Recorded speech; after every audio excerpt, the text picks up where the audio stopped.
Hello दोस्तों, नमस्कार। ये कहानी है फतेहपुर जिला के विकास दुबे की। विकास दुबे को एक बार नहीं, दो बार नहीं, बल्कि बार बार एक ही सांप ने डसा। दोस्तों, इस कहानी को आप पूरा जरूर सुनिएगा और सुनने से पहले अगर ये आपको वीडियो अच्छी लगी हो तो लाइक सब्सक्राइब जरूर कीजिएगा और अपना राय कमेंट बॉक्स में जरूर दीजिएगा। दोस्तों, विकास दुबे जब रात में सोकर 9 बजे के ठीक टाइम होता है और उसे लगता है कि मुझे टॉयलेट जाना है।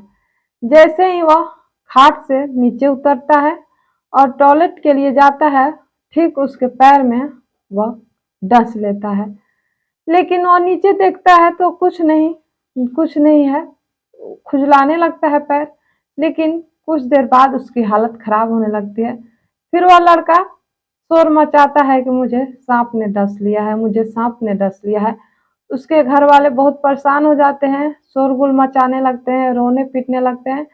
तब तक से गांव वाले भी जग जाते हैं, आते हैं और आनन फानन में उसे हॉस्पिटल ले जाया जाता है। हॉस्पिटल ले जाने के बाद अस्पताल में डॉक्टर का इलाज होते ही वह 2 दिन भर्ती रहता है और वह लड़का ठीक हो जाता है। ठीक होने के बाद जब लड़का घर आता है, 2 4 8 दिन, ठीक 8 दिन के बाद वह लड़का फिर से चारपाई पे सोया रहता है और रात में जैसे ही वो टॉयलेट के लिए निकलता है, जैसे ही वो टॉयलेट के पास जाता है, फिर वह सांप काट देता है। फिर वो शोर मचाता है कि मुझे सांप ने डस लिया, सांप ने डस लिया। फिर उसके घर वाले रोने पीटने लगते हैं। फिर से उसे गांव वाले आते हैं, फिर से उसे घर वाले ले जाते हैं अस्पताल। फिर उसे इलाज कराया जाता है। डॉक्टर भी हैरान। डॉक्टर कहता है कि आखिर तुम रह कहाँ रहे हो, तुम्हें बार बार सांप काट ले रहा है। तो डॉक्टर से बोला जाता है कि एक ही सांप था, लेकिन डॉक्टर मानने के लिए तैयार नहीं था कि एक ही सांप तुम्हें कैसे काट लेगा, हो सकता है अलग अलग काटा हो। लेकिन फिर से 2 3 दिन इलाज हुआ, भर्ती हुआ, वो लड़का फिर से ठीक हो जाता है। फिर वह ठीक होने के बाद घर वापस आता है तो 2 4 दिन, 8 दिन बीते बीते फिर से उसे डस लेता है सांप। फिर वो लड़का चिल्लाता है कि मुझे फिर से उसी सांप ने काट लिया, वही सांप ने काट लिया। फिर गांव वाले आते हैं, तरह तरह की बातें करते हैं। कोई कहता है कि हो सकता है पुनर्जन्म का मतलब बात हो, नाग नागिन का, नागिन है, बदला ले रही है पिछले जन्म का, कुछ जरूर सर्प दोष है। अलग अलग तरह के लोग बातें बनाते हैं, अपना अलग अलग मनगढ़ंत कहानियां बताते हैं। लेकिन फिर उसे सांप को खोजा जाता है, लेकिन वह सांप दिखाई नहीं देता है। 3 दिन में किसी भी दिन किसी को दिखाई नहीं देता है। गांव वाले पूरी तरह छानबीन करते हैं, देखते हैं, लेकिन वह सांप कहीं दिखाई नहीं देता है। फिर से उस लड़के को हॉस्पिटल ले जाया जाता है। डॉक्टर फिर से हैरान कि आखिर ये लड़का कर क्या रहा है कि बार बार इसे सांप काट दे रहा है।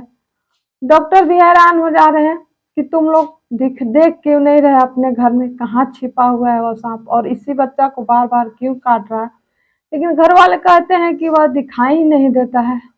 वो लोग ढूंढते ढूंढते परेशान हो जाते हैं, पूरे गांव वाले ढूंढते ढूंढते परेशान, लेकिन वह सांप नहीं मिलता है।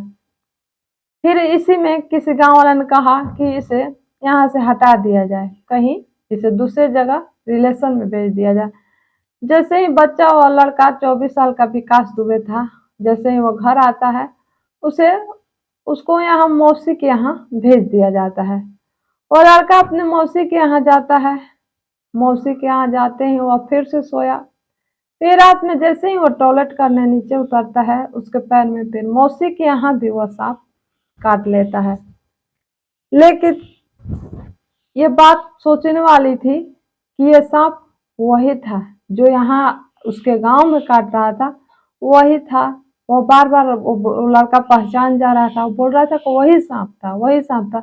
लेकिन फिर से उसे डॉक्टर के पास ले आ जाता है। डॉक्टर बोलते हैं कि नहीं, हो ही नहीं सकता है कि तुम्हें एक ही सांप काटता हो सकता है अलग अलग काटता हो। लेकिन लड़का बता रहा है कि वही सांप था। फिर से उसे ढूंढा जाता है, वह सांप मिल ही नहीं रहा, मिल ही नहीं रहा। फिर वह लड़का मौसी के यहाँ भी था तो भी काट दिया, उसे मतलब कहीं भी नहीं छोड़ रहा था। दोस्तों, जैसे ही वह फिर से हॉस्पिटल से आता है, फिर हॉस्पिटल से आता है, फिर 8-10 दिन, 40 दिन के अंदर उसको उस सांप ने, एक ही सांप ने 5 बार काट दिया था। दोस्तों, ये कहानी है फतेहपुर जिले की, और इस कहानी को बताने का हमें ऐसा कोई उद्देश्य नहीं था। हमें बस, अगर सांप काटे तो फौरन हॉस्पिटल ले जाया जाए, ना कि उसे। एक और जगह की कहानी है कि वह सांप जैसे ही काटता है संतोष लोहार को, वह उसे पकड़कर उस